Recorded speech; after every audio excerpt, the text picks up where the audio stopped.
اعوذ باللہ من الشیطان الرجیم بسم اللہ الرحمن الرحیم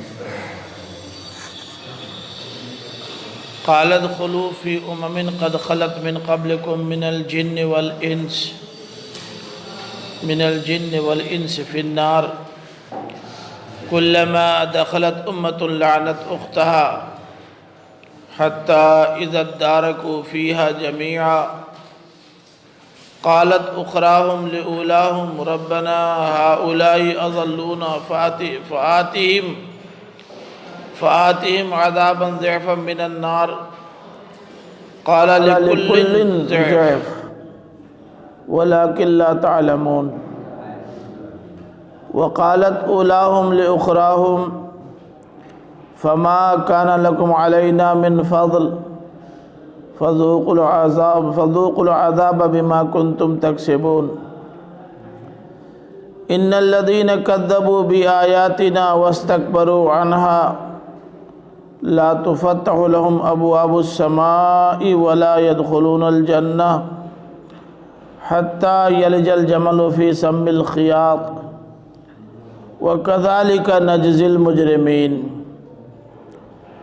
لهم من جهنم مهاد ومن فوقهم غواش وكذلك نجزي الظالمين والذين آمنوا وعملوا الصالحات لا نكلف نفسا إلا وسعها أولئك أصحاب الجنة هم فيها خالدون ونزعنا ما في صدورهم من غل تجري من تحتهم الأنهار وقالوا الحمد لله الذي هدانا لهذا وما كنا لنهتدي لولا أن هدانا الله لقد جاءت رسل ربنا بالحق ونودوا أن تلكم الجنة أورثتموها بما كنتم تعملون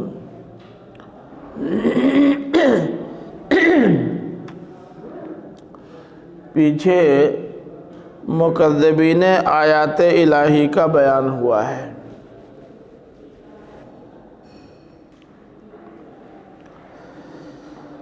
اور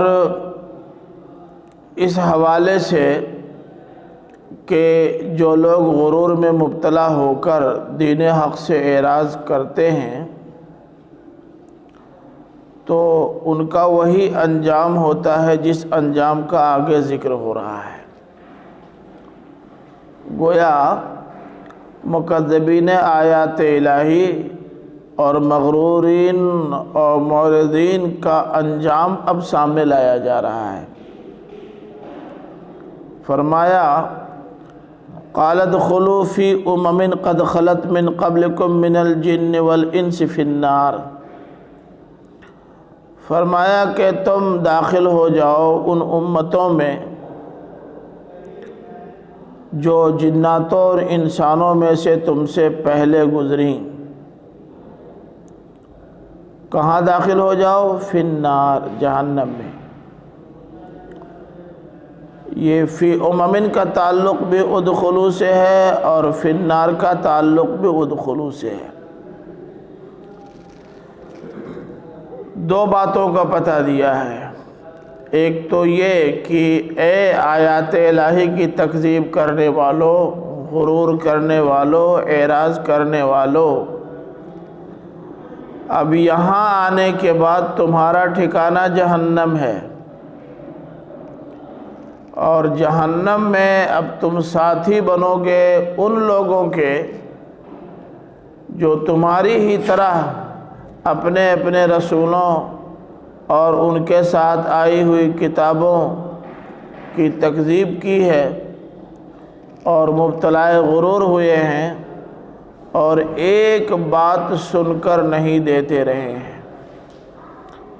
تو گویا ان کا حساب و کتاب ہو گیا اور ان کے لیے جہنم کا فیصلہ ہو گیا اور وہ جہنم میں پہنچ چکے ہیں۔ تم بھی جاؤ، اب انہی کے ساتھ رہو، تمہارا ٹھکانہ بھی وہی جہنم ہے۔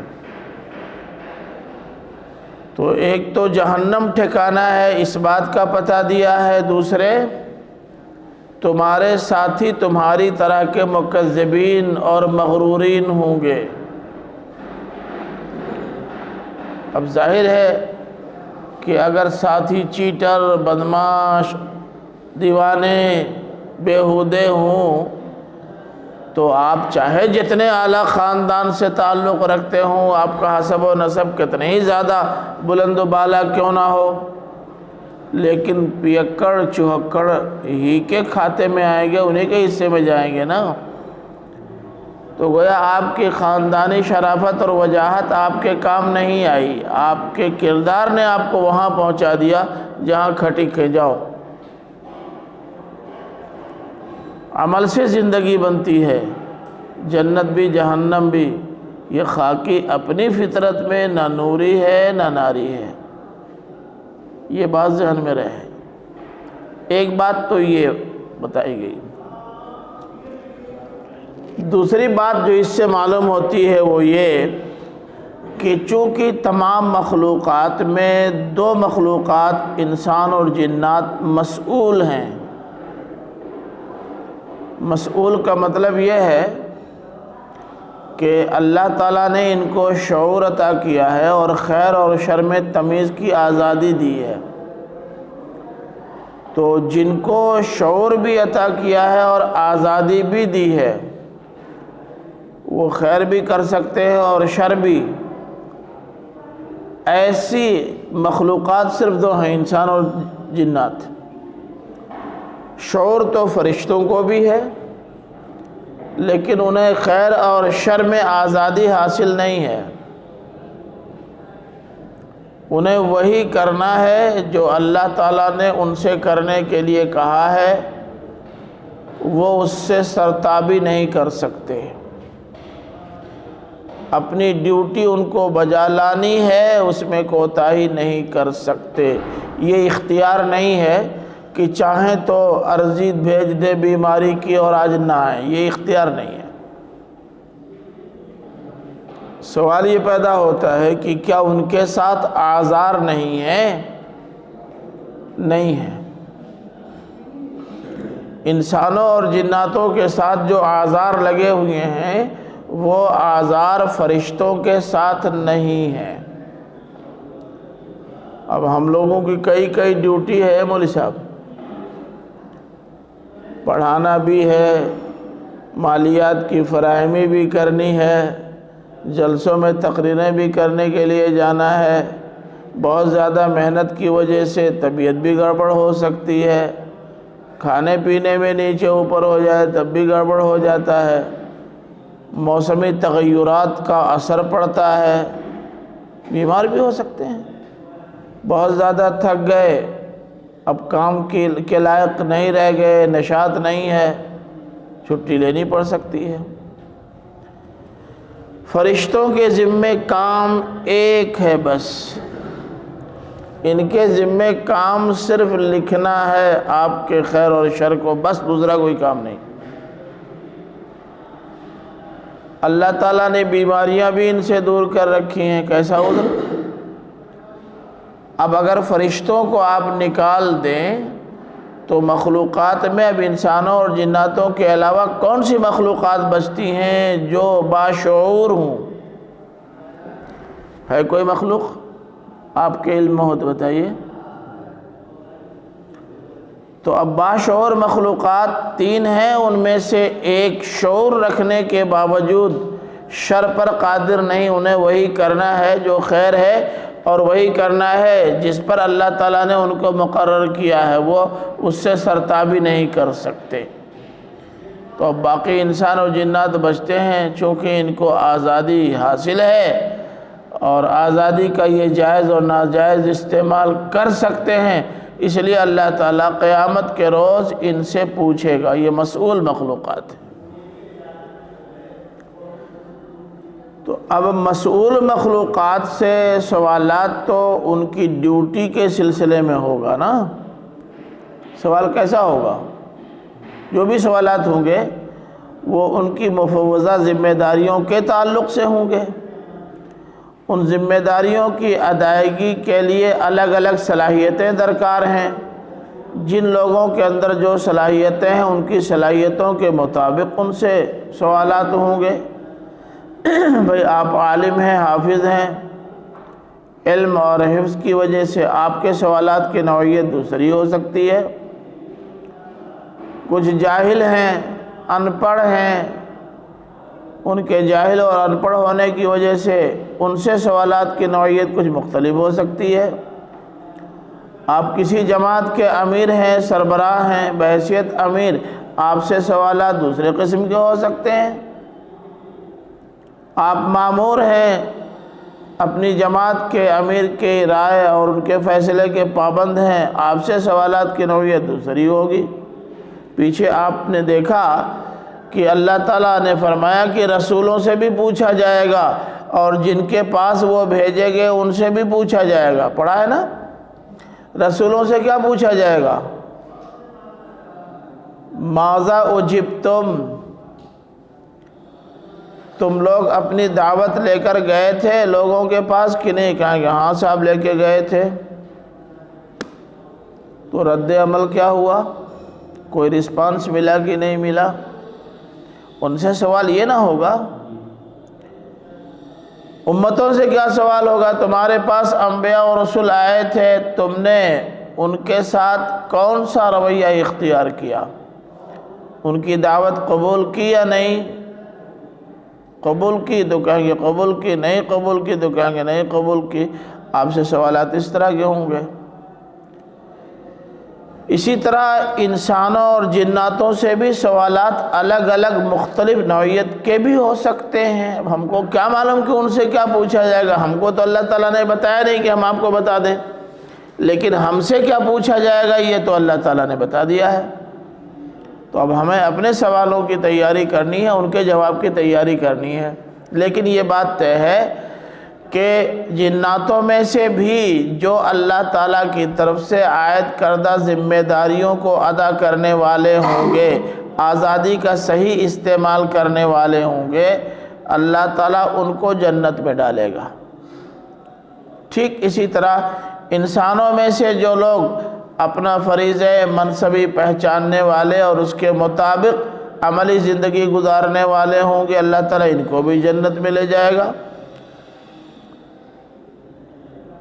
اسی طرح سے جناتوں میں سے جو آیات الہی کی تکذیب کرنے والے، غرور کرنے والے اور دین حق سے اعراض کرنے والے ہوں گے، وہ بھی جہنم میں جائیں گے۔ انسانوں میں بھی جو اس قماش کے، اس طبیعت اور اس مزاج کے ہوں گے، وہ بھی جہنم میں جائیں گے۔ اب مجھے یہ نہیں پتا کہ جنت وہی ہوگی ان کے لیے بھی اور ہمارے لیے بھی، یا الگ الگ جنتیں ہوں گی۔ ہم کو تو لگتا ہے کہ الگ الگ ہوں گی۔ جب آپ انسانوں میں سے ہر ایک کی جنتیں الگ الگ ہوں گی تو ان کی الگ کیوں نہیں ہوگی؟ اب آپ کی جنتوں میں آپ کی آسائش کے لحاظ سے سامان مہیا ہوں گے، ان کی جنتوں میں ان کی آسائش کے لحاظ سے سامان مہیا ہوں گے۔ لیکن یہ بات طے ہے کہ جو لوگ بھی اعراض کرنے والے، غرور کرنے والے اور آیت الہی کی تکذیب کرنے والے ہوں گے، وہ سب انہی لوگوں میں شامل ہوں گے۔ ایک چوتھا پہلو یہ ہے کہ ادخلوا فی امم قد خلت من قبلکم من الجن والانس۔ میں سمجھتا ہوں کہ بات یوں ہے کہ وقیل لاشرار الجن، بدماش جناتوں سے کہا جائے گا ادخلوا فی امم قد خلت من قبلکم، وقیل لاشرار الانس ادخلوا فی امم قد خلت من قبلکم۔ دونوں سے کہا جائے گا کہ تم اپنی پارٹی کے ساتھ جا ملو، تم اپنی پارٹی کے ساتھ جا ملو۔ سڑے ہوئے یہ بھی ہیں، سڑے ہوئے وہ بھی ہیں، وہ ان سڑے ہوئے لوگوں کے ساتھ جائیں، یہ ان سڑے ہوئے لوگوں کے ساتھ جائیں۔ بات سمجھ رہے نا؟ کلما دخلت امت لعنت اختہا، جب جب کوئی امت جہنم میں داخل ہوگی تو جہنم میں وہ اپنی جیسی امتوں کو پائے گی۔ لعنت اختہا کا مطلب اپنی ساتھی امت پر لعنت کرے گی۔ جو جب جب کوئی امت جہنم میں داخل ہوگی تو وہ اپنی ساتھی امت پر لعنت بھیجے گی۔ وہ کیسے؟ یہ کہیں گے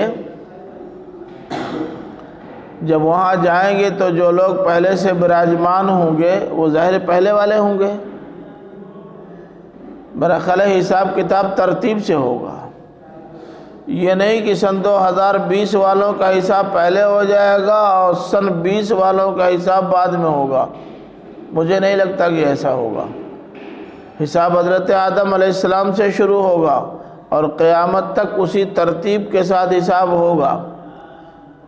تو اب حضرت آدم کے زمانے میں، حضرت نوح کے زمانے میں، حضرت ابراہیم کے زمانے میں، حضرت موسیٰ کے زمانے میں، حضرت عیسیٰ کے زمانے میں، اللہ کے رسول کے زمانے میں جو لوگ رہے ہوں گے بدمعاش، جن کا حساب ہو چکا ہوگا، وہ جہنم میں پڑیں گے۔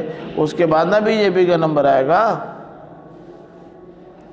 تو اب جب ان کا حساب و کتاب ہوگا اور کیٹیگرائزڈ ہو جائیں گے، سب کے بارے میں طے ہو جائے گا کہ کون کس کیٹیگری کا مجرم ہے، تو اس کیٹیگری میں جتنے مجرم آتے ہوں گے ان کو اسی جہنم میں ڈالا جائے گا جس جہنم میں اس کیٹیگری کے مجرمین ڈالے گئے ہیں۔ اب یہ جب جائیں گے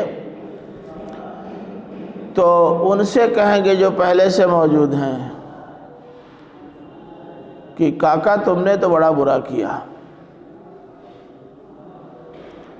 تمہیں نے تو ہم کو وہ راستہ دکھایا تھا جس پر چلنے کے بعد ہم یہاں آئے، آخر نالائقو تم بھی اسی میں آئے اور بالآخر ہماری غلط رہنمائی کر کے ہمیں بھی یہیں کھینچ لیا، لعنت ہو تم پر۔ سمجھا آپ نے؟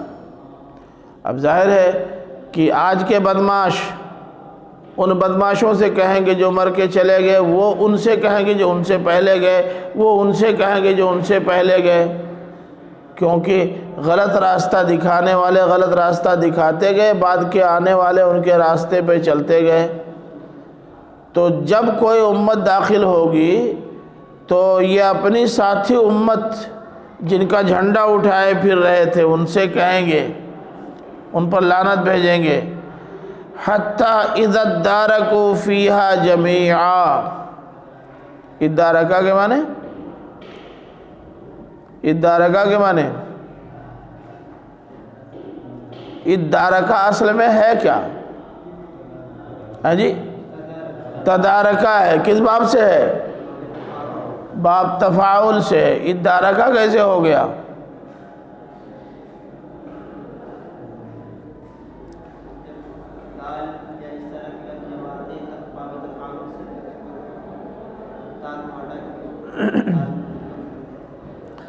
دا باب تفاعل کاف فا کلمہ اگر دال زال اور فلاں فلاں فلاں حروف ہوں تو کیا ہوتا ہے؟ تائے تفاعل کو فا کلمہ سے بدل دیتے ہیں۔ یہی نہ کرنا چاہتے ہیں آپ؟ نہیں، اطمینان سے بتائیے، ہم آپ کی بات کھول رہے ہیں، ہم کو کیا معلوم؟ قاعدہ قانون تعلق پڑھ کے آئے ہیں، قاعدہ یہی ہے۔ ارے بولو بھائی۔ باب تفاعل کا فا کلمہ دال زال اور فلاں فلاں کئی حروف ہیں، فلاں فلاں حروف ہوں تو تائے تفاعل فا کلمہ میں تبدیل ہو جاتی ہے، یہی نا؟ تو تدارکہ کی تا اگر دال میں بدل گئی، کیونکہ فا کلمہ دال ہے تو کیا ہو گیا؟ ددارکا۔ اتدارکا، ادارکا کہاں سے آ گیا؟ نہیں، آپ نے جو بتایا اس سے ددارکا نہ ہوا۔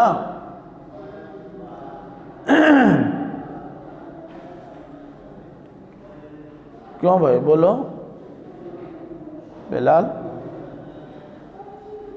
قاعدہ آپ بتا رہے ہیں، سمجھائے گا کون؟ تدارکہ ہی نہ ہوا۔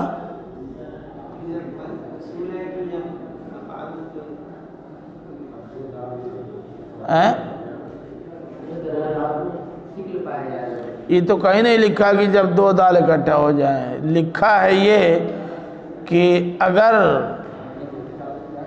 ایک ہی طرح کے دو حروف اکٹھا ہو جائیں یا ایک ہی حرف دو بار آ جائے اور دونوں متحرک ہوں تو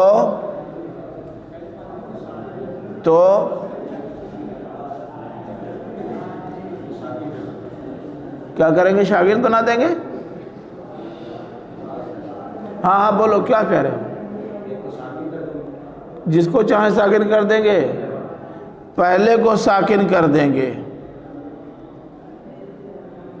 اور ساکن جب ہو جاتا ہے پہلا اور دوسرا متحرک ہو جاتا ہے تو اسے مدغم کر دیتے ہیں، ایک میں ملا دیتے ہیں۔ چاک لاؤ۔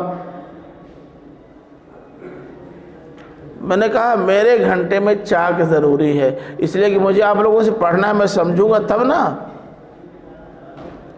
آپ کو سمجھانا پڑے گا۔ ہم آپ کی مدد کر سکتے ہیں لیکن سمجھانا پڑے گا۔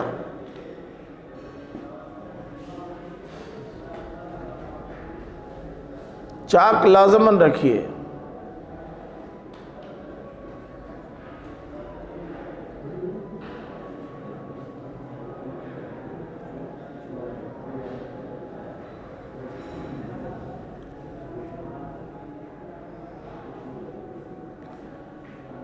دیکھیے نحو صرف کا چارٹ ہر دم سامنے رکھیے، ہر دم، اس لیے کہ اس میں جانا پڑے گا، لازماً بغیر گئے کام نہیں چلے گا۔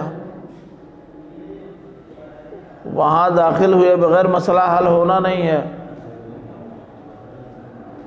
تو اور نحو صرف کے آپ لوگ تو امام ہیں، اس لیے نحو صرف کا چارٹ ہر دم دماغ میں آویزہ رہنا چاہیے۔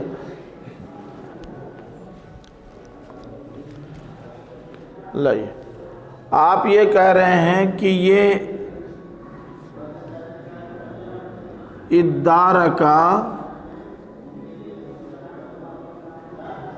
ادارکا کیا ہے؟ تدارکا۔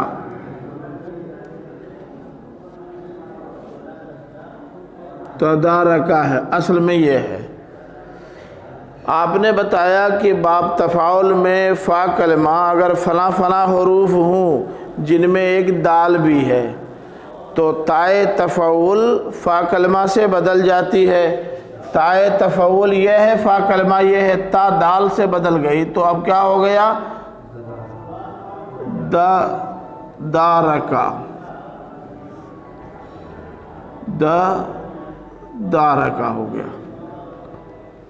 پھر آپ نے بتایا کہ جب ایک ہی طرح کے دو حروف اکٹھا ہو جائیں اور دونوں متحرک ہوں تو کیا کیا جاتا ہے؟ پہلے کو ساکن کر دیا جاتا ہے۔ ساکن کر دیا، ایک کام تو یہ ہوتا ہے کہ پہلے کو ساکن کر دیا، دوسرا کام ہوتا ہے کہ شکل بدل دی جاتی ہے۔ دال، اس دال کو اس دال میں مدغم کر دیا جاتا ہے، ملا دیا جاتا ہے۔ ملانے کا مطلب اب دال ایک ہوگی لیکن دو دال کا کام دے گی۔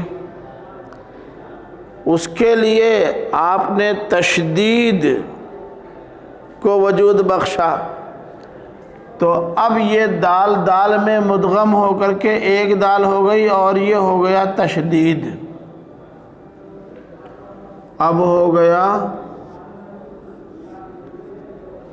گیا پڑھ کے بتائیے، بہت قابل ہیں، پڑھ کے بتائیے۔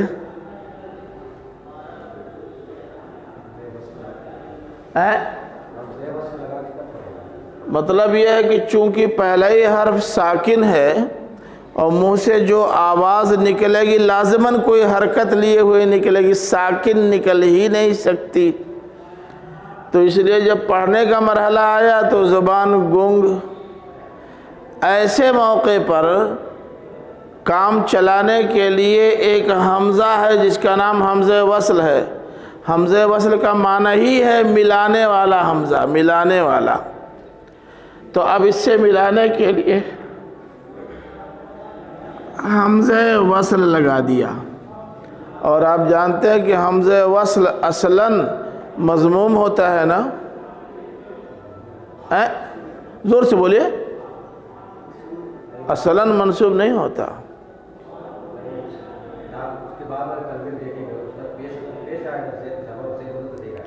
تو جیسے یہاں کیا ہے تو ادا رکھا، تب کیسے رہے گا؟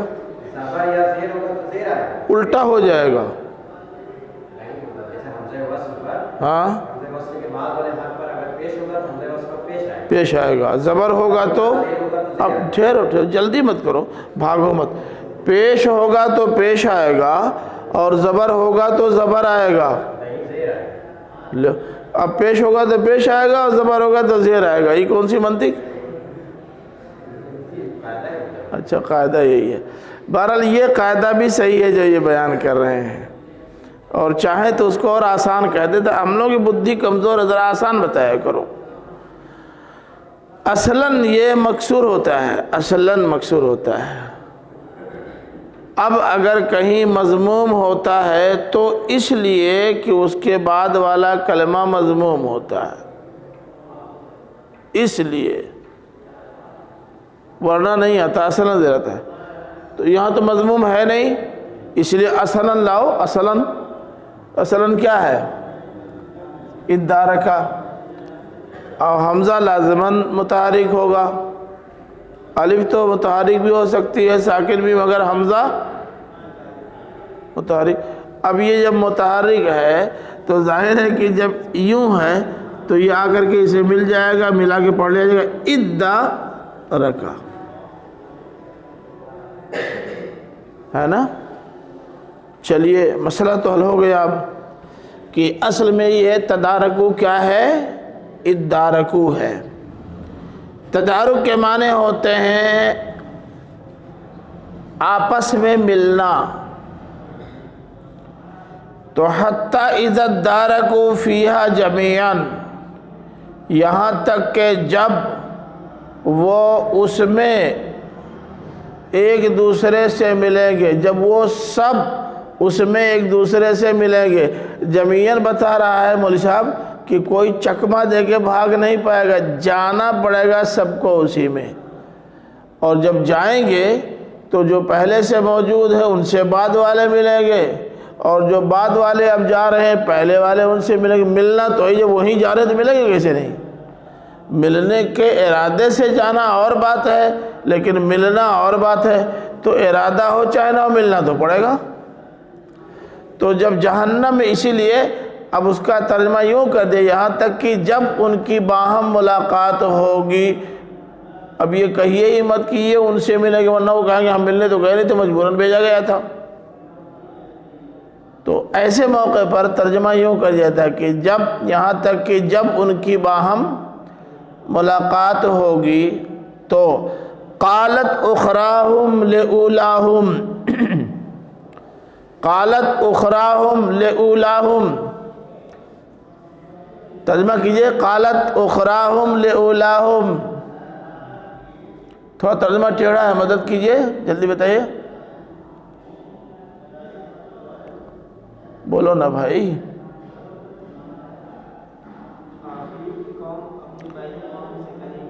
تو بعد والے پہلے والوں سے کہیں گے، یہی نا؟ کیا کہیں گے؟ ربنا، اے ہمارے رب. یہ ان کے رب ہیں. بعد والے پہلے والوں سے کہیں گے ربنا، اے ہمارے رب. وہ رب ہیں ان کے، اور جن سے کہیں گے ربنا ان کو رپورٹ دیں گے یہ کہ ہاؤلائی اضلونا، انہی نے ہم کو گمراہ کیا. وہ انہی نے کون ہوں گے؟ ہاؤلائی کون ہیں؟ تو اس کا مطلب یہ ہے کہ یہ لے فی کے معنی میں ہے. قالا کا صلہ تو اصلاً لے آتا ہے، اور وہ لیے کے معنی میں سے کے معنی میں ہوتا ہے، جن سے بات کہی جاتی ہے اس پر لے آتا ہے، لیکن جن کے بارے میں بات کہی جاتی ہے ان پر بھی لے آتا ہے، آنا ضروری نہیں ہے، آتا ہے۔ کیسے معلوم کیا آتا ہے؟ اللہ تعالیٰ نے استعمال کیا ہے اس لیے معلوم کیا آتا ہے۔ سورہ یونس کھولیے، آیت نمبر 77۔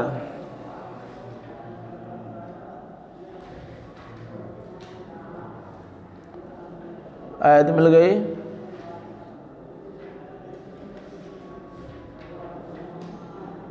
ابھی آیت نہیں ملی؟ قال موسیٰ اتقولون للحق لما جاءکم اسحر ھذا، موسیٰ نے کہا کیا تم لوگ للحق حق کے بارے میں کہتے ہو کہ یہ جادو ہے جبکہ وہ حق تمہارے سامنے موجود ہے؟ اگر سامنے نہ ہوتا تم کہتے کہ وہ جادو ہے تو کہا جا سکتا تھا کہ بات سمجھ میں نہیں آئی اس لیے جادو، جو سامنے ہے حق اس کو جادو کہتے ہو۔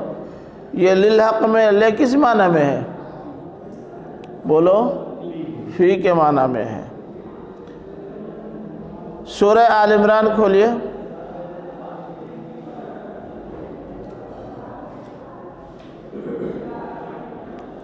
آیت نمبر 156۔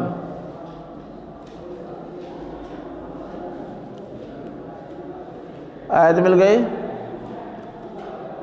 وَقَالُوا لِإِخْوَانِهِمْ إِذَا ضَرَبُوا فِي الْأَرْضِ أَوْ كَانُوا غُزًّى لَوْ كَانُوا عِنْدَنَا مَا مَاتُوا، اور یہ اپنے بھائیوں کے بارے میں کہتے ہیں جب وہ زمین میں نکلتے ہیں جنگ کے لیے، او کانوا غزا، یا غزوے میں شرکت کے لیے، تو اپنے بھائیوں کے بارے میں، ان بھائیوں کے بارے میں جو غزوے میں یا جنگ میں شریک ہوئے اور مر گئے، شہید ہو گئے، ان کے بارے میں کہتے ہیں لو کانوا عندنا ما ماتوا، اگر یہ ہمارے پاس رہے ہوتے، میدان جنگ میں نہ گئے ہوتے تو نہ مرتے، ہم نے کہا تھا مت جاؤ، نہیں مانے۔ اب جو مر گئے ہیں وہ تو ہے نہیں کہ ان سے کہیں گے، تو لِإِخْوَانِهِمْ میں لے لازماً فی کے معنی میں ہوا نا، ان کے بارے میں کہتے ہیں، وہ تو ہے ہی نہیں، تو ان سے کہنے کی تو کوئی بات ہی نہیں ہوئی۔ تو چونکہ اللہ تعالیٰ نے خود لے کو فی کے معنی میں استعمال کیا ہے اور اللہ تعالیٰ ہی کی کتاب ہم لوگ پڑھ رہے ہیں، تو اب اگر قالت اخراہم لأولاہم میں لے سے کے معنی میں نہیں بنتا اور فی کے معنی میں بنتا ہے تو فی کے معنی میں لے لیں گے، کیا پریشانی ہے؟ یہ بعد والے اپنے پہلے والوں کے بارے میں کہیں گے کس سے؟ لربہم، اپنے پروردگار سے کہیں گے۔ اب لربہم نہیں بیان کیا، ایک وجہ یہ تھی کہ لے کی تکرار ہو جاتی، اس سے بھی بچ گئے۔ دوسرے ربنا بتا رہا ہے کہ اپنے رب سے کہہ رہے ہیں، اس لیے لانے کی ضرورت نہیں، اپنے رب سے کہیں گے کیا؟ ربنا ہؤلاء اضلونا، یہی ہیں جنہوں نے ہم کو گمراہ کیا، انہی کی قیادت ہم نے قبول کی تھی، ان کے پیچھے پیچھے ہم چلتے رہے، اور انہوں نے ہی سجھاؤ دیا تھا اسلام اور مسلمانوں کی مخالفت کا، اور کہا تھا کہ یہی سچ ہے، ہم نے مان لیا، انہوں نے گمراہ کر دیا۔ اب پتہ چل رہا ہے کہ ہم برسر ضلالت تھے، برسر ہدایت نہیں تھے، لیکن گمراہ انہوں نے کیا ہے۔ تو فآتِہِمْ عَذَابًا ضِعْفًا مِنَ النَّارِ، تو اے پروردگار تو انہیں ڈبل عذاب دے، ڈبل عذاب۔ ضعفن کے معنی ڈبل کے بھی ہوتے ہیں اور کئی گنا کے بھی ہوتے ہیں، 2 گنا اور کئی گنا، جیسا موقع ہو۔ یہاں لگتا ہے کئی گنا نہیں بلکہ ڈبل عذاب کی بات، ایک تو گمراہ ہونے کا عذاب اور دوسرے گمراہ کرنے کا عذاب، ڈبل عذاب دے۔ قال لکل ضعف، جواب میں اللہ تعالیٰ فرمائے گا سب کے لیے ڈبل ہی ہوگا، کیونکہ اگر یہ تمہارے پیش رو تھے تو تم بھی تو کسی کے پیش رو تھے، تو جو کام انہوں نے کیا وہ ان کے جانے کے بعد تم نے سنبھال لیا، تو مجرم تو ڈبل تم بھی ہوئے، تو اس لیے ان کو بھی ڈبل ملے گا اور تم کو بھی ڈبل عذاب ملے گا۔ وَلَكِنْ لَا تَعْلَمُونَ، لیکن تم سمجھتے نہیں۔ یہ جو کہہ رہے ہو نا کہ ان کو ڈبل دے کیونکہ یہ لیڈر ہیں، بھول جاتے ہو یہ کہ تم بھی تو لیڈر ہو، یا تم بھی تو لیڈر تھے۔ تو جس وقت یہ بات کہہ رہے ہو تمہارا علم اور تمہاری سوچ یک طرفہ ہے، اس لیے پوری بات تم نہیں جان پائے۔ اب ہم بتا رہے ہیں کہ تم بھی قائد بھی ہو اور لگو اور پچھو بھی ہو، پیچھے لگنے والے، کیا بولتے ہیں اس کو؟ جی پیچھے پیچھے چلنے والوں کو۔ اچھا،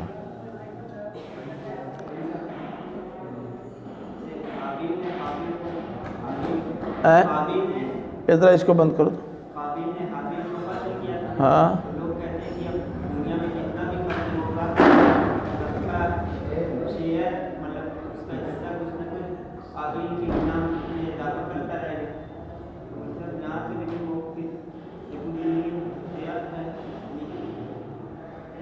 آپ اس پس منظر میں دیکھیے کہ یہاں لیڈر اور ان کے پیروکار صرف 2 ہیں، ان کے سیاق میں یہ بات ہو رہی ہے نا۔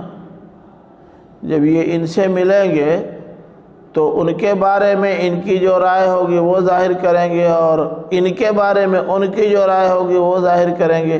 یہاں موقع اس کا تو ہے نہیں کہ کوئی شخص کسی گناہ کا موجد ہے تو موجد ہونے کی وجہ سے سارے گناہوں کا بار اس کے سر پہ، اس کا تو کوئی موقع ہے نہیں۔ بات تو موقع کے لحاظ سے ہو رہی ہے نا۔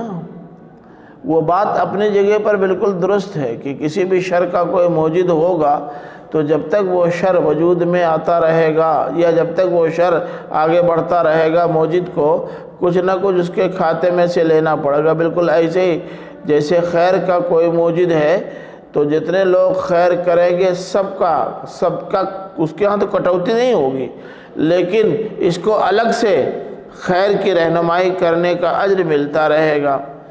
تو وہ تو ہے یہاں بھی، لیکن موقع یہاں اس پہلو کو نمایاں کرنے کا نہیں ہے، اس لیے اس کو نہیں بیان کیا۔ موقع نہ ہوتا ہے، بات موقع سے کہی جاتی ہے۔ ارے بھائی آپ لوگ کہتے ہیں اسم کی کتنی قسمیں ہیں مولوی صاحب؟ جلدی بولو، ارے بولو نا بھائی۔ اسم کی 2 قسمیں ہیں، معرفہ اور نکرہ۔ اسم کی کتنی قسمیں ہیں؟ 2 قسمیں ہیں، اسم مشتق، اسم جامد۔ اسم کی کتنی قسمیں ہیں؟ اسم کی 3 قسمیں ہیں، واحد، مثنی اور جمع۔ یہ نہیں بولتے آپ؟ اب آپ کہیں گے یہ بات تو غلط ہے، کل تو آپ نے اکٹھا بتایا نہیں۔ بھئی جہاں جیسا موقع ہوتا ہے اسی لحاظ سے نہ تقسیم اس کی بیان کی جاتی ہے۔ یہاں بھی موقع کے لحاظ سے صرف اتنا ہی کافی تھا، اس لیے اس سے زیادہ کی ضرورت نہیں تھی۔ سوال ان کا سمجھ میں آیا نا؟ سوال بہت اچھا تھا جی۔ تو اس سے اس کی تردید نہیں ہوتی ہے نا۔ وقالت اولاہم لاخراہم فما کان لکم علینا من فضل فذوقوا العذاب بما کنتم تکسبون۔ اب اس وقت یہ اگلے والے مذکر کے بجائے مؤنث ہو جائیں گے، اب مرد کے بجائے کل عورت ہو جائیں گے وہ جتنے لیڈر تھے قائدین تھے پرانے، اس لیے نقالت آیا ہے۔ ہاں جی، اچھا اچھا، امتن کے لحاظ سے آیا ہے، اوپر امتن کا ذکر گزر چکا ہے نا، اچھا تب ٹھیک ہے، تب کوئی بات نہیں۔ تو ان کے اگلے لوگ پچھلے لوگوں کے بارے میں یہاں بھی لے فیہی کے معنی میں ہے، یعنی جب پچھلے لوگ اگلوں کے بارے میں اللہ سے وہ نالش کریں گے تو اگلے لوگ پچھلے لوگوں کے بارے میں کہیں گے، کیوں؟ ہاں، یہاں لے بارے میں نہیں ہے، فی کے معنی میں نہیں ہے۔ اچھا دیکھیے، یہ کہہ رہے ہیں فی کے معنی میں نہیں ہے بلکہ یہ لے ہی کے معنی میں ہے، تب تو ترجمہ یہ ہو جائے گا کہ اگلے اپنے پچھلوں سے کہیں گے، کیا کہیں گے؟ فما کان لکم علینا من فضل، میاں تم کو بھی تو ہمارے اوپر کوئی برتری حاصل نہیں ہے۔ تو یہ لے اپنے لے ہی کے معنی میں ہے، فی کے معنی میں تو ہوا نہیں۔ یعنی جب یہ اللہ تعالیٰ سے گزارش کریں گے ان کے تعلق سے تو تڑ سے ان کی طرف سے جواب ان کو مل جائے گا کہ تمہیں نے کون سا تیر مار دیا ہے، ارے جو ہم کرتے رہے وہ تم بھی کرتے رہے، اب اگر تمہارا خیال یہ ہے کہ تم کو سجھاؤ ہم نے دیا اس لیے ہم ڈبل سزا کے مستحق ہیں، تو تم نے بھی تو کسی کو سجھاؤ دیا ہے یا کچھ لوگوں کو سجھاؤ دیا ہے تو تم بھی تو اسی میں سے ہو گئے، تو کہاں ہم سے پیچھے رہے؟ جس لائن پر ہمارا نمبر 1 ہے اس لائن پہ تو تم بھی نمبر 1 کے ہو، فرق کیا ہوا؟ تو اب میاں فذوقوا العذاب بما کنتم تکسبون، تو اب عذاب کا مزہ چکھو اس کی پاداش میں جو تم کرتے رہے تھے۔ یہ فذوقوا العذاب بما کنتم تکسبون اولاہم کی زبان سے بھی ادا ہو سکتا ہے، اور آپ یوں بھی مان سکتے ہیں کہ جب ان دونوں کی باہمی تتکار، جوتم پیزار اور جوتیوں میں دال بٹنے لگے گی تو فوراً بارگاہ خداوندی سے یہ حکم ہوگا، چپ، اب بولو مت، باہم تتکار سے کوئی فائدہ نہیں ہے، ابے طے کہ میں یہ کہنے کا کوئی فائدہ نہیں، بند کرو۔ اب جو کچھ تم لوگ کرتے رہے ہو، چاہے تم اور چاہے اولا ہو چاہے اخرا، جو کچھ کرتے رہے ہیں یہ سب اس کے مستحق ہیں کہ عذاب سے دوچار ہوں۔ تو اب تمہاری باہمی تتکار کی وجہ سے تم میں سے کسی کی سزا ختم نہیں ہوگی نہ کم ہوگی، اس لیے اس کو تو چپ رہو۔ وذوقوا العذاب بما کنتم تکسبون، اور عذاب کا مزہ چکھو جو تم کماتے رہے تھے، یہی تو کمایا ہے، عذاب ہی تو کمایا ہے، تو کھاؤ گے کیا؟ پورے کھیت میں بیر لگائی ہے، امرود کہاں سے پاؤ گے؟ جو کیا ہے وہ کھاؤ۔ ان الذين كذبوا بآياتنا واستكبروا عنها لا تفتح لهم ابواب السماء ولا يدخلون الجنة حتى يلج الجمل في سم الخياط، بے شک وہ لوگ جنہوں نے ہماری آیتوں کی تکذیب کی، واستكبروا عنها، میں پیچھے بتا چکا ہوں کہ یہ انہا میں ان استکبار کا صلہ نہیں ہے،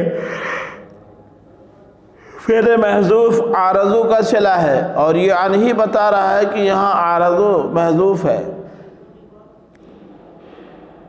تو جنہوں نے ہماری آیات کی تکذیب کی، استکبار کیا اور حق سے اعراض کیا یا ان آیتوں سے اعراض کیا، لا تفتح لهم ابواب السماء، ان کے لیے آسمان کے دروازے کھولے نہیں جائیں گے۔ یہ آسمان کے دروازے کھولے نہیں جائیں گے کہ دو مطلب ہو سکتے ہیں۔ ایک مطلب تو یہ ہے کہ لا تفتح لہم ابواب سماء الجنہ،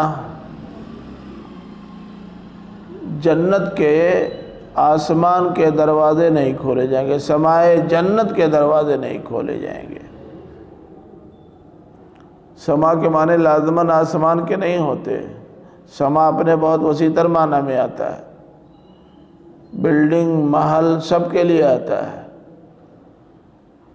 تو جنت جس محل کا نام ہے اس کے دروازے کھلیں گے نہیں، یہ معنی بھی ہو سکتا ہے۔ اور یہ معنی بھی ہو سکتا ہے کہ جس طرح اہل جنت یا نیک لوگ، نیک لوگ جب جنت میں جانے والے ہوتے ہیں تو پیشگی گیٹ کیپرز دروازے کھول کر کھڑے رہتے ہیں ان کا استقبال کرنے کے لیے۔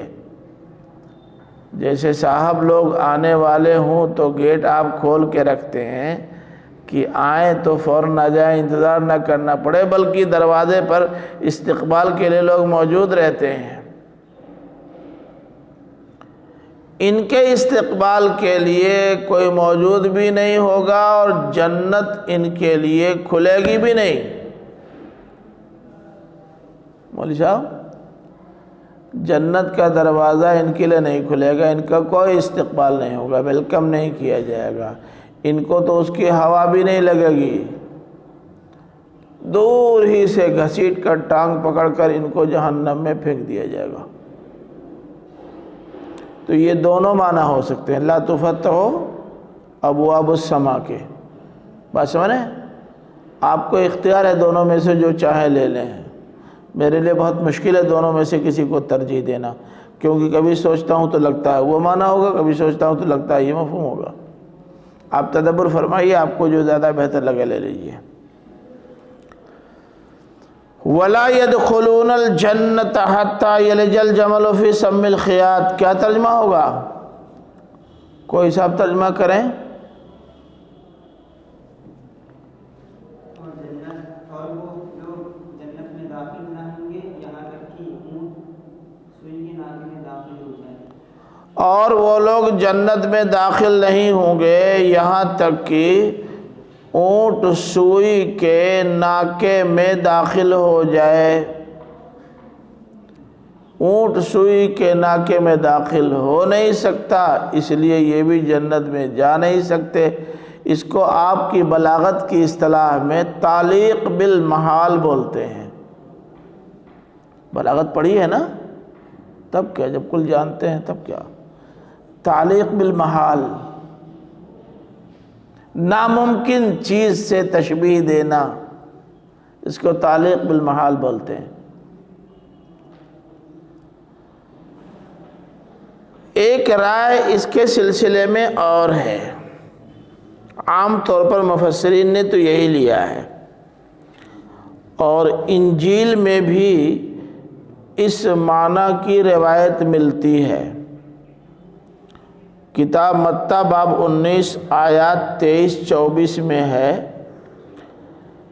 کہ اور یسوع نے اپنے شاگردوں سے کہا، میں تم سے سچ کہتا ہوں کہ دولت مند کا آسمان کی بادشاہت میں داخل ہونا مشکل ہے، اور پھر تم سے کہتا ہوں کہ اونٹ کا سوئی کے ناکے سے نکل جانا اس سے آسان ہے کہ دولت مند خدا کی بادشاہت میں داخل ہو۔ تو تعبیر تو سیم یہی ہے نا؟ اسی لیے یہ ایک محاورے کے طور پر معروف ہو گیا۔ ناممکن چیز کا بیان کرنے کے لیے اونٹ کا سوئی کے ناکے میں داخل ہونا بولنے لگے۔ یہ عربی اور اردو سب میں ہے۔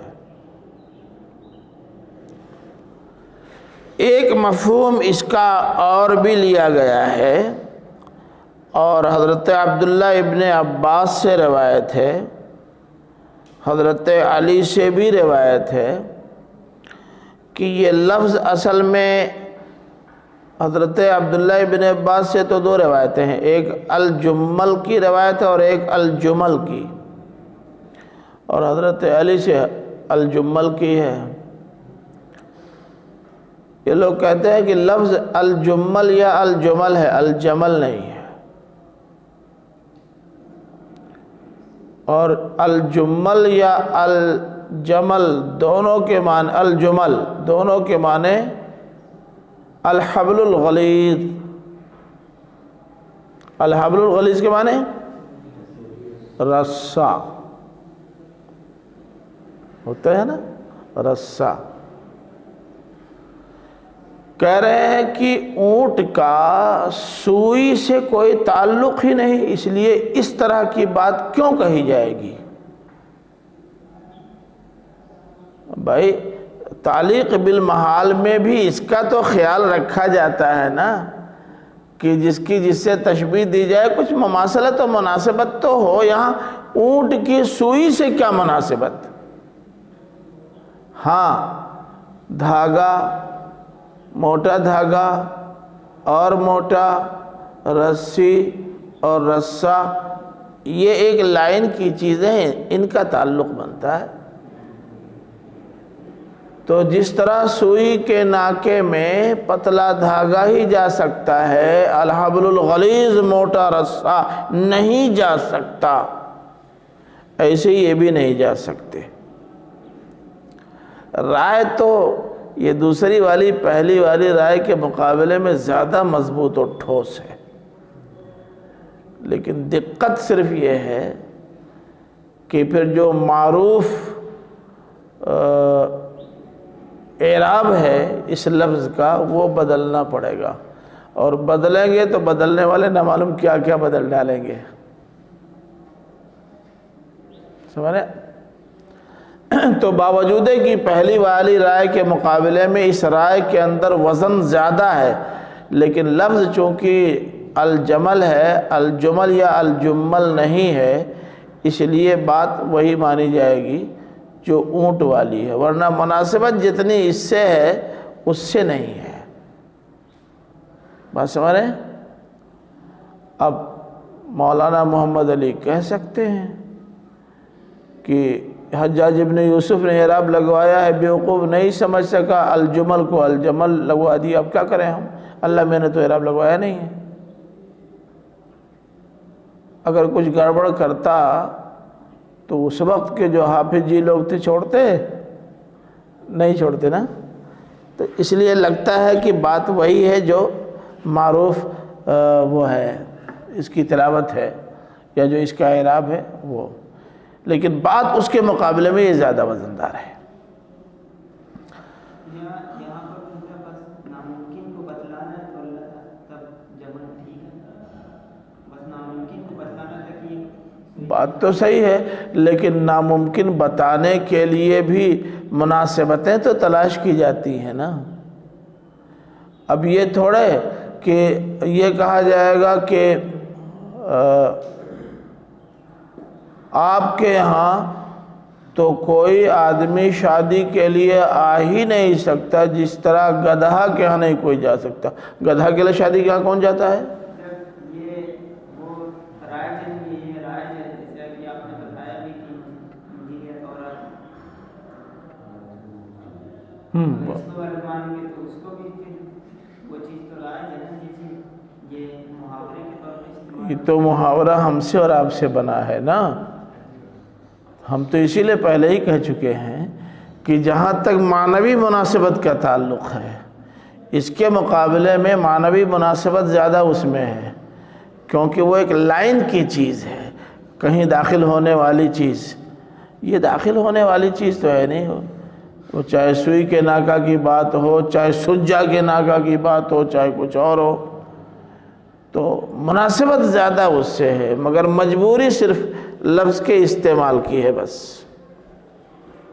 مناسبتیں بڑی اہمیت رکھتی ہیں، مناسبت نہ ہو تو ابھی آپ کے کسی بھی پہلو سے آپ کو مشابہ قرار دے دیا جائے بی جے پی سے، سنک جائیں گی، قانون پھٹنے لگے گا اور دماغ پتہ نہیں کیوں چٹک جائے گا، مناسبتیں کچھ ہوتی ہیں، تو مناسبتوں کے لحاظ سے وہ رائے زیادہ دمدار ہے اس کے مقابلے میں، لیکن ظاہر ہے کہ چونکہ بطور محاورہ اس کا استعمال ہوتا آیا ہے، اور ظاہر ہے کہ لوگوں نے استعمال یوں ہی تو کیا نہیں ہوگا، تو اس کا مطلب یہ ہے کہ تعلیق بالمحال کے طور پر اس کا استعمال بھی کیا جا سکتا ہے، کوئی حرج نہیں ہے۔ اور ظاہر ہے کہ اس میں کوئی تعویل بھی نہیں کرنی پڑے گی، اس میں تو ایسی تعویل کرنی پڑے گی جس میں فسان ہے، دقت ہے۔ ہم تو بتا چکے ہیں بھائی کہ اس کو ہم بدل نہیں سکتے، اعراب کا معاملہ ہے، وہ بھی قرآن کی بات ہے، لیکن میں اپنی بات بتا رہا ہوں کہ مجھے مناسبت اس کے مقابلے میں اس سے زیادہ لگتی ہے۔ اب یہ الگ بات ہے کہ جب لفظ ہی نہیں تو مناسبت تلاش کر کے کیا کریں گے؟ لفظ ہوتا، اگر یہی الجمل ہوتا تب تو آنکھ بند کر کے میں اسی رائے کو ترجیح دیتا، سمجھے؟ لیکن اب لفظ ہی نہیں جب الجمل ہے تو ہم کیا کریں؟ کل تلاش کیا بہت لسان العرب میں کہ کہیں مل جاتا استعمال تو تھوڑا سا اطمینان ہوتا، مگر ملا نہیں، کھوجا بہت نہیں ملا، اس میں بھی نہیں ملا، تاج العروس میں بھی نہیں ملا۔ اب یہی بڑے بڑے لغت ہیں، اب کہاں کھوجا جائے؟ المنجد تو دیکھا نہیں جائے گا۔ وَكَذَلِكَ نَجْزِي الْمُجْرِمِينَ، اس کا مطلب کیا ہوا؟ یہ مجرمین کوٹو کوٹ جنت میں نہیں جا سکتے۔ کہنا کیا ہے؟ کوٹو کوٹ جنت میں نہیں جا ہی نہیں سکتے۔ آپ لوگ تو دیہات میں کوٹو کوٹ بولتے ہیں نا، یہ جنت میں جا ہی نہیں سکتے۔ اب آپ کہیں کہ اتنی کڑی سزا تو نہیں ہونی چاہیے کہ ایک دم ہمیشہ کے لیے دروازہ بند کر دیا جائے۔ ارے بھائی ٹھیک ہے، جنت میں مت جانے دیجئے، مت جانے دیجئے، روک دیجئے، بھیجے جہنم میں جائیں، اپنی ساری سزائیں بھوگ کے آئیں۔ آخر حاتم طائی نے جو فیاضی دکھائی ہے تو فیاضی کا کچھ تو فائدہ دیر ہی سے صحیح ملنا چاہیے اس کو۔ اللہ تعالیٰ نے کہا نہیں، ایک ہوتا ہے مجرم اور ایک ہوتا ہے مصلح۔ مصلحین کے لیے جنت بنی ہے، مجرمین کے لیے نہیں بنی ہے۔ جنت میں یہ نہیں جائیں گے۔ اب ہم کو نہیں معلوم کہ آپ لوگ کیسے بہت امید لگائے بیٹھے ہیں کہ اگر خدا نخواستہ جہنم میں جانا ہی پڑا تو 10-20 ڈبکی لگانے کے بعد تو پھر جنت میں جانا ہی ہے۔ اور اس نے بہت بے عملی کو راہ دی ہے، لوگوں نے عمل کا راستہ چھوڑ ہی دیا ہے، یا اس کی طرف سے لاپرواہی برتی ہی اسی لیے ہے کہ ان کو یقین ہے کہ دیر سویر جنت ملے گی۔ تو جھیلنا یہاں بھی ہے، جھیلنا وہاں بھی ہے، یہاں موج مستی کر لو، وہیں جھیل لیں گے، پھر تو جنت میں جانا ہی ہے۔ یہ کہاں سے آیا مجھے نہیں معلوم۔ اللہ تعالیٰ نے فرمایا کذالک نجزی المجرمین، ہم مجرموں کے ساتھ یہی کرتے ہیں، مجرموں کے ساتھ ہماری کوئی سہانوبھوتی نہیں ہوتی۔ سہانوبھوتی جانتے ہیں؟ ارے انڈیا میں رہتے ہو بھائی، ہمدردی، ان کے ساتھ کوئی ہمدردی نہیں ہوتی۔ لہم من جہنم مہاد ومن فوقہم غواش، ان کے لیے مہاد من جہنم اور غواش من فوقہم، یوں ہے ان کے لیے جہنم ہی کا بچھونا ہوگا۔ مہاد کے معنی بچھونا، اور غواش غاشیہ کی جمع ہے، اس کے معنی ڈھانکنے والی چیز، یعنی اوڑھنا، اوڑھنا اور بچھونا۔ مولوی صاحب جہنم میں جانے والوں کو بستر کیا ملے گا؟ آگ میں کون سا بستر ملے گا؟ گدا تو جل جائے گا۔ اسفنج دار گدا کیا ملے گا؟ ارے لوہا لکڑ یہی سے ملے گا جلتے ہوئے، یہ تو کل جل رہے ہوں گے نا، چاہے لوہا ہو چاہے لکڑی ہو۔ تو اگر بچھونا ملے گا تو یہی، حالانکہ لوہا لکڑی کا بچھونا کون پسند کرتا ہے، لیکن پسند کرے یا ناپسند کرے، اور وہ بھی جہنم میں جانے کے بعد کل آگ ہو جائیں گے، یعنی آگ ہی کا بچھونا ہوگا۔ وغواشم من نار من فوقہم، اور اوپر سے اوڑھنا بھی آگ ہی کا ہوگا۔ اب بچھونا اور اوڑھنا اس لیے نہیں کہا گیا کہ واقعی بستر لگایا جائے گا، بلکہ یہ کہ نیچے اوپر دونوں طرف سے آگ ہوگی، ادھر سے بھی شعلے لپکیں گے اوپر سے بھی، اور نیچے سے بھی شعلے دہکیں گے، ہر طرف سے آگ ہی آگ، اللہ بچائے۔ وَكَذَلِكَ نَجْزِي الظَّالِمِينَ، اور ہم ظالموں کو اسی طرح کا بدلہ دیتے ہیں۔ جس وقت انہوں نے ظلم ڈھایا سماج پر، معاشرے پر، اللہ کے بھیجے ہوئے قانون پر، اس وقت یہ نہیں سوچتے رہے کل ہم ہی کو سوچنا ہے کیا، ہم ظالموں کو ایسے ہی بدلہ دیں گے، یہ سزا ان کو ملنی ہی ملنی ہے۔ کیوں یہ جرم کیا، نہ کیا ہوتا، اب جب جرم کیا ہے تو بھوگیں۔ بات آ گئی جب مجرمین کی اور ظالمین کی، تو اللہ تعالیٰ نے سوچا تھوڑا اب جنتیوں کا بھی ذکر ہو جائے، تاکہ اہل جنت کو بھی کچھ خوشی اور مسرت حاصل ہو جائے، اور تقابل سے چیزیں اور بھی زیادہ واضح ہوتی ہیں، تو اہل جہنم کو بھی یہ اندازہ ہو جائے کہ ہمارا تو انجام یہ ہوگا، لیکن دیکھیں یہ لوٹا بدنی والوں کا کیا ہوگا۔ فرمایا والذین آمنوا وعملوا الصالحات اولئک اصحاب الجنہ ہم فیہا خالدون۔ پوری عبارت یوں ہے، یہ لا نکلف نفسا الا وسعہا، یہ تو بطور جملے معترضہ بیچ میں ڈال دیا گیا ہے۔ ابھی میں بتاؤں گا آپ کو کہ یہ بیچ میں لانے کی کیا ضرورت تھی، کنارے بھی لایا جا سکتا تھا۔ فرمایا کہ جو ایمان لائے اور جنہوں نے نیک اعمال کیے، جنت میں یہی لوگ جائیں گے، اولئک اصحاب الجنہ، یہی لوگ جنت والے ہیں۔ ہمارے ہاں ایک تصور یہ بھی پایا جاتا ہے کہ ایمان اگر بہت پختہ ہو اور عمل کا ذخیرہ نہ ہو تب بھی چلے گا، نہیں چلے گا۔ خاص طور سے ہمارا طبقہ، یہ آپ کی برادری کا طبقہ، اصلاحیوں کا، اس معاملے میں بہت کوتاہ واقع ہوا ہے۔ اور ایک بہت بڑا طبقہ ہے جس کا خیال یہ ہے کہ اعمال تو ہمارے بالکل نمبر 1 کے ہیں، ٹکاٹک، فرائض، سنن، نوافل، ذخیرہ ہے بہت بڑا۔ تھوڑا سا ایمان میں کچھ گڑبڑی ہے نا، کیا فرق پڑتا ہے بھئی، اللہ کے رسول، اللہ کے ساتھ اللہ کے رسول کو بھی مشکل کشا مان لیں گے، رسول کے علاوہ اس کے امتیوں کو بھی حاجت روا مان لیں گے، دستگیر مان لیں گے، غوث اعظم قرار دے دیں گے، کیا بگڑ جائے گا؟ اگر بالفرض یہ کچھ گڑبڑ بھی ہوا تو اتنا ہی نہ گڑبڑ ہوگا، اس سے کیا فرق پڑنے والا ہے؟ فرق پڑنے والا ہے۔ اللہ تعالیٰ نے فرمایا کہ سن لو کان کھول کر، جنت میں کون جائیں گے؟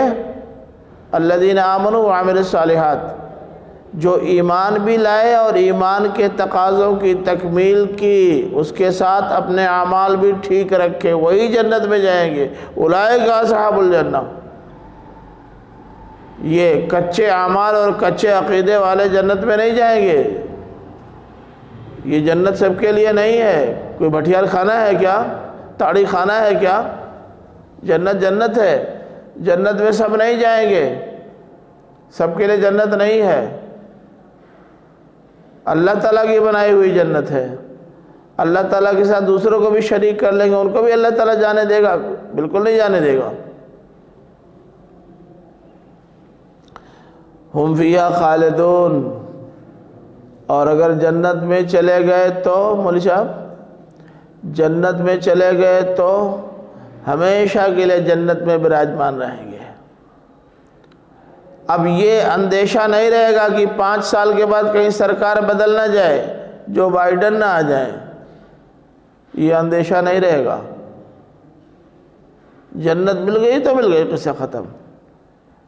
پھر جنت سے نکلنے کا کوئی اندیشہ نہیں ہے۔ تو جب جنت ملنے کے بعد جانی نہیں ہے تو کوشش کرنی چاہیے کہ مل جائے نا۔ بھائی نہیں ملی شروع میں، آپ سمجھتے ہیں کہ بعد میں ملے گی، نہ ملی تب تب تو گھاٹا ہو جائے گا،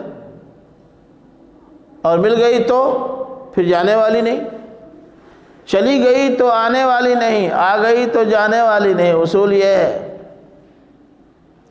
یہ تو ہمارے یہاں انڈیا میں ٹرین ایسی چلتی ہے کہ سرجو جمنا جاتے وقت سرامیر میں رکتی، آتے وقت نہیں رکتی۔ اب ان لوگوں کو جنت و جہنم میں لانا لے جانا ہو نا، تب تو کریں گے یہ، کچھ لوگوں کو بھیج دیں گے، کچھ لوگوں کو اتار لیں گے، کچھ رہنے والے بھی ہیں تو ان کو بھی نکال دیں گے، اور جو کچھ نہیں رہنے والے جن کی جگہ نہیں ان کو بھی بلا لیں گے، لیکن اللہ تعالیٰ کے یہاں ایسا نہیں ہوتا۔ بس سمجھے؟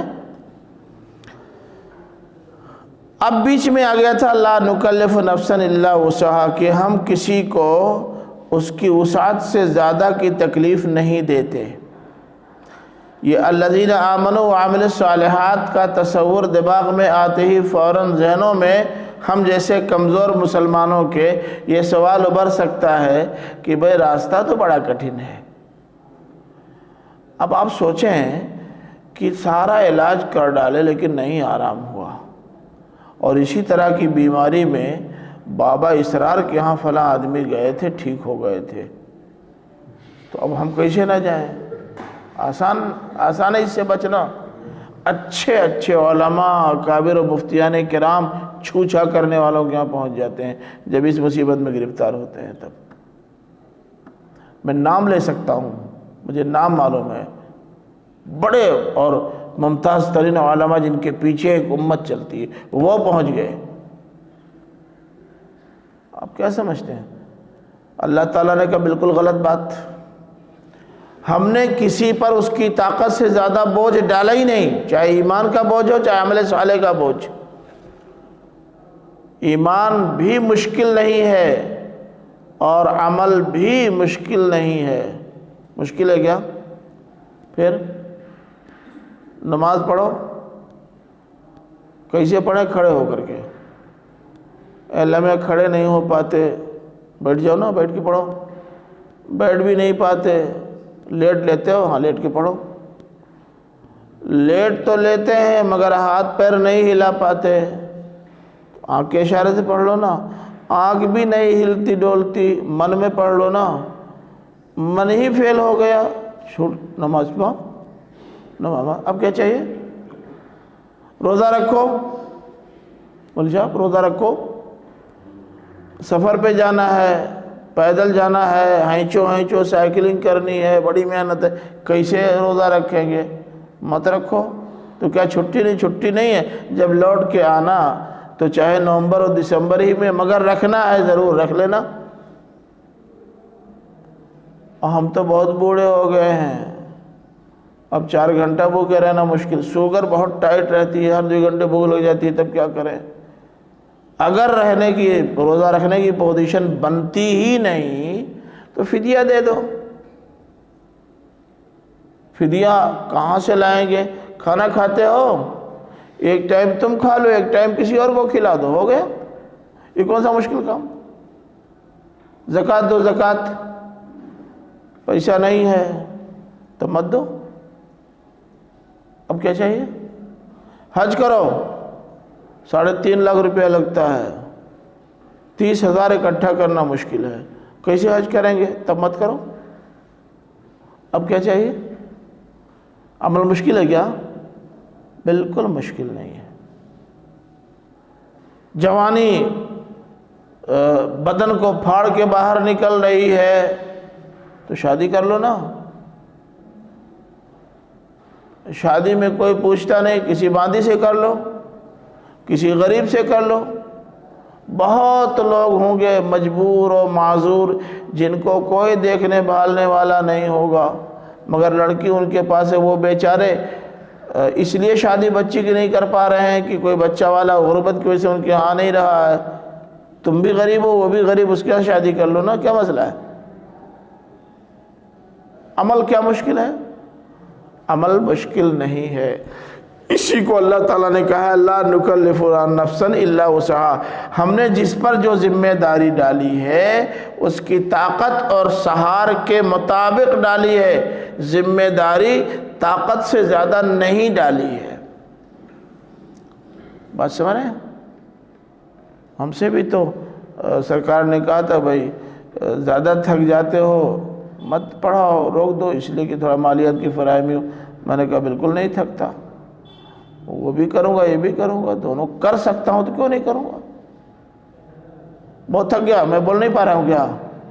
اگر 6-6:30 بجے سے ڈیوٹی پہ 7 بجے سے ڈیوٹی پہ ہوں، لیکن اب اتنا تھوڑا تھا کہ اب 2 گھنٹہ پڑھے میں 2 گھنٹہ پڑھاؤں گا انشاءاللہ، نہیں تھکوں گا۔ جب تھکوں گا تو دیکھا جائے گا، ابھی تو نہیں تھک رہا ہوں۔ تو اللہ تعالیٰ مکلف بھی نہیں کرے گا، ابھی تو کرے گا، پوچھے گا نا کہ جب تمہیں نہیں تھکتے تھے تو کیوں چھوڑ دیے گھنٹے؟ تب بات سمجھ شریف میں آ رہی ہے نا؟ وَنَزَعْنَا مَا فِي صُدُورِهِم مِّن غِلٍّ تَجْرِي مِن تَحْتِهِمُ الْأَنْهَارُ وَقَالُوا الْحَمْدُ لِلَّهِ الَّذِي هَدَانَا لِهَذَا وَمَا كُنَّا لِنَهْتَدِيَ لَوْلَا أَنْ هَدَانَا اللَّهُ۔ ہم جو کچھ ان کے سینوں میں غل ہوگا اسے کھینچ لیں گے، نکال لیں گے۔ نزعنا آیا ہے، اولاً تو یہ وہ لوگ ہیں جن کے دلوں میں کسی کے تعلق سے کوئی کینہ اور حسد ہے ہی نہیں۔ غل مانے کینہ حسد، کوئی کینہ اور حسد ہے ہی نہیں، لیکن اگر بالفرض کہیں دماغ کے کسی گوشے میں کچھ چپکا ہوگا تو وہ بھی کھرچ کے اسے نکال دیں گے، صاف کر دیں گے۔ نزعون جو بڑی محنت سے نکلتا ہے اس کے لیے نزعون آتا ہے نا۔ وَنَزَعْنَا مِن كُلِّ أُمَّةٍ شَهِيدًا، ہر امت سے کھینچ کے نکالنا معلوم ہے نا، ہم وہ بھی نکال دیں گے۔ نس نس سے، پور پور سے، دماغ کے ایک ایک ریشے سے غل نکال کے باہر کر دیں گے، تاکہ اب جنت میں یہ رہیں تو بغیر کسی کینہ اور حسد کے۔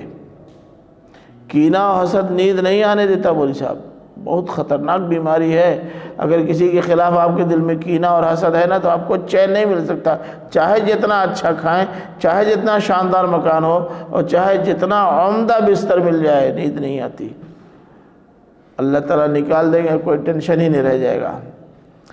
تجری من تحتہم الانہار، اور ان کے نیچے سے نہریں جاری ہوں گی۔ اب نہروں کی ضرورت کیا ہے پتہ نہیں، ہو سکتا ہے نہانے وہانے کے لیے ضرورت پڑے، نہائیں گے نہیں تب کیا؟ تو نہر موجود رہے گی، پانی بھر کے لانا، ٹوٹی کھول کے تھوڑا موڑا نہیں، گڑاک سے ڈبکی لگائیے نکل کے چلے آئیے۔ یہ پہلو بھی ہو سکتا ہے، لیکن بنیادی بات یہ ہے کہ باغات اور محل اور ان کے نیچے سے نہریں، یہ شاہانہ ٹھاٹ باٹ کی علامت تھی۔ گویا شاہانہ ٹھاٹ باٹ تم کو حاصل ہوگا۔ یحلون فیہا من اساور من ذہب، مہرارو ہو جائیں گے کیا؟ نہیں، شاہانہ ٹھاٹ باٹ کی علامت ہے یہ۔ بادشاہ لوگ ہاتھوں میں سونے کے کنگن پہنتے تھے۔ تو یہ ساری تعبیرات ولدان مخلدون، وہ ہمیشہ بچے ہی رہنے والے، پھدکتے والے، ہر دم ان کے سامنے پھدکتے رہیں گے۔ کیا وہاں بھی بچے بچے کی ضرورت ہوگی؟ بس شاہانہ ٹھاٹ باٹ کے لیے اگر خوبصورت بچے کھیل رہے ہوں اپنے آنگن میں، اچھا لگتا ہے۔ اب آپ لوگوں کو کیا پتہ، آپ لوگ بچے والے تو ہیں نا، ہم تو بچے والے ہیں۔ ناتی پوتا لڑکے جب کھیلتے ہیں کودتے ہیں اور پہنچتی دادا نانا کہتے ہیں تو اچھا لگتا ہے۔ اچھا ہی لگنے کے لیے تو سب ہوگا۔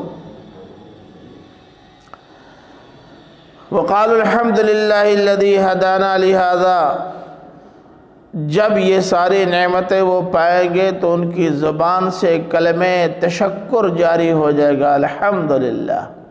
الحمدللہ مانے اب یہاں آپ کہیں تعریف تمام اللہ تعالیٰ کی کیا موقع ہے؟ ان کی زبان سے کلمہ تشکر جاری ہوگا، شکر ہے اللہ کا جس نے ہمیں اس کی رہنمائی کی۔ دیکھیے ہدانہ یہ توفیق بخشی کے معنی میں ضرور ہے، لیکن یہ تلمیح ہے، لطیف تلمیح۔ اشارہ یہ ہے کہ شکر ہے اس اللہ کا جس نے دنیا میں ہمیں رہنمائی فراہم کی، نبی کے ذریعے، کتاب کے ذریعے، اور ہم یہاں تک ان کے توسط سے پہنچنے میں کامیاب ہوئے، اور اب ہمیں جنت میں جانے کی توفیق ملی۔ ان کل کے لیے ہدانہ ہے۔ وما كنا لنهتدي لولا ان هدانا اللہ، ہم راستہ نہیں پا سکتے تھے اگر اللہ تعالیٰ ہمیں راستہ نہ دکھاتا۔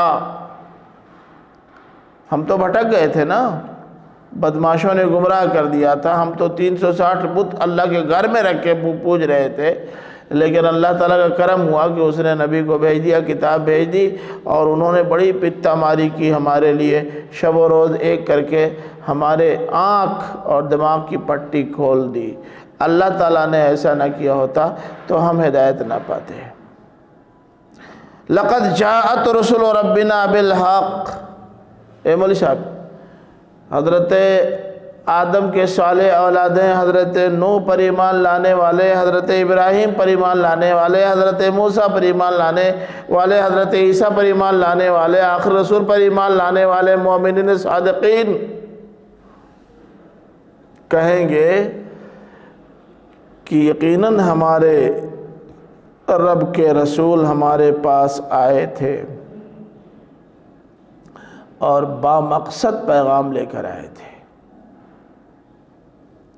ہم نے ان کے پیغامات کو سنا، دل کے گوشے میں اسے جگہ دی اور محفوظ رکھا، پھر اسی کی روشنی میں ہم اپنی زندگی گزارتے رہے، بڑا فائدہ ہوا۔ ادھر ان کی زبان سے کلمہ تشکر جاری ہوگا اور ادھر نودو ندا ان سے ہے، انہیں آواز دی جائے گی، صاحب لوگ، جنت والو، تلکم الجنت التی جنت اورثتموها بما کنتم تعملون، یہ وہ جنت ہے، یہ جنت ہے، اس کے یہ وہ جنت ہے جس کے تمہارے سے بنایا گیا ہو نہیں، کیونکہ الجنہ کے بعد اورثتموها اس کی صفت نہیں بن سکتی، یہ جنت ہے، جنت اورثتموها، تم اس کے وارث بنائے گئے ہو، اس کے طفیل جو تم دنیا میں کرتے رہے تھے۔ یہ تمہارے دادا کو ملی تھی، پہلے پتہ ہے؟ نہیں پتہ۔ اللہ تعالیٰ نے دادا کو جب پیدا کیا تھا تو کہاں رکھا تھا؟ کہا تھا یہ کل تمہاری ہے، جاؤ۔ تھوڑی سی گڑبڑی کر دی انہوں نے تو اللہ تعالیٰ نے کہا اب یہاں جنت میں گڑبڑی نہیں چلتی، گڑبڑی کرنا تو نیچے جاؤ، یہاں نہیں۔ اتار دیا، نہ گڑبڑی کرتے تو نہ اترتے، ہم لوگ وہیں رہتے۔ اب گڑبڑی کر دی تو اب کیا کریں؟ تو کہا گڑبڑی کرنے کی جگہ یہ نہیں، یہاں گڑبڑی کرنے والے نہیں رہتے، گڑبڑی کرنے والوں کی جگہ دنیا میں آ جاؤ۔ البتہ یہ کہا تھا کہ ہم نے یہ تمہارے نام الاٹ کر دیا ہے، اب تم جنت والا کام کر کے آؤ گے تو تم کو یہ جنت مل جائے گی، اور تمہاری ساری اولادیں جو جنت والا کام کریں گے سب کو دادا کی یہ وراثت جنت ملے گی۔ اس میں بھی ایک تلمیح ہے، اسی جانب اشارہ ہے۔ تو کیوں نہ ہم دادا کی جنت میں جانے کا راستہ ڈھونڈیں، اور راستہ مشکل ہے مولوی صاحب؟ مشکل نہیں ہے۔ ارے بھائی سنو، میں بتاؤں،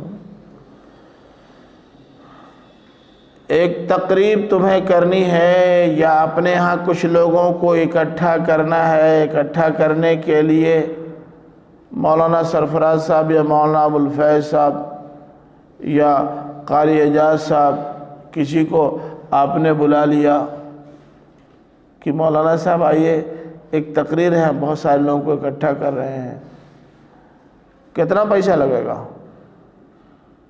ان تینوں میں سے کسی کو آپ بلانا چاہیں، کتنا پیسہ لگے گا؟ ارے بولو نا، کتنا لیتے ہیں لوگ؟ کچھ بولتے کیوں نہیں؟ کتنا لیتے ہیں بتاؤ نا۔ کبھی بلایا نہیں ہے کیا؟ کسی نے کبھی بلایا نہیں؟ اچھا آپ سے بلا کے دیکھ لو، ایک کو پیسہ نہیں لیں گے۔ لانا لے جانا پڑے گا، وہ تو لانا لے جانا چاہیے ہی، کھانا کھلانا پڑے گا، وہ یہ بھی نہیں کہتے کہ لازماً بکرے کا گوشت میں کھاؤں گا، ارے بھائی آلو روٹی کھلا دو، کبھی منع کیا کیا؟ منع بھی نہیں کریں گے، کہاں پیسہ لگا؟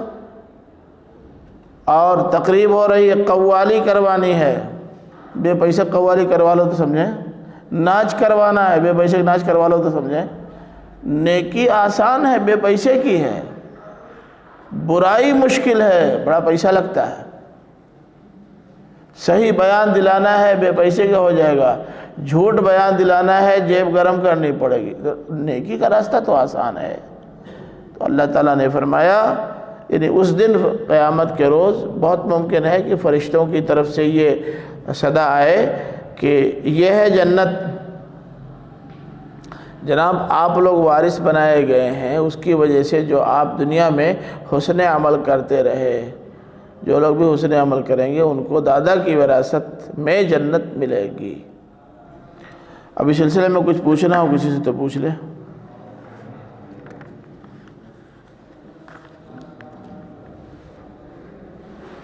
کچھ نہیں ہے؟ وآخر دعوانا الحمدللہ رب العالمین۔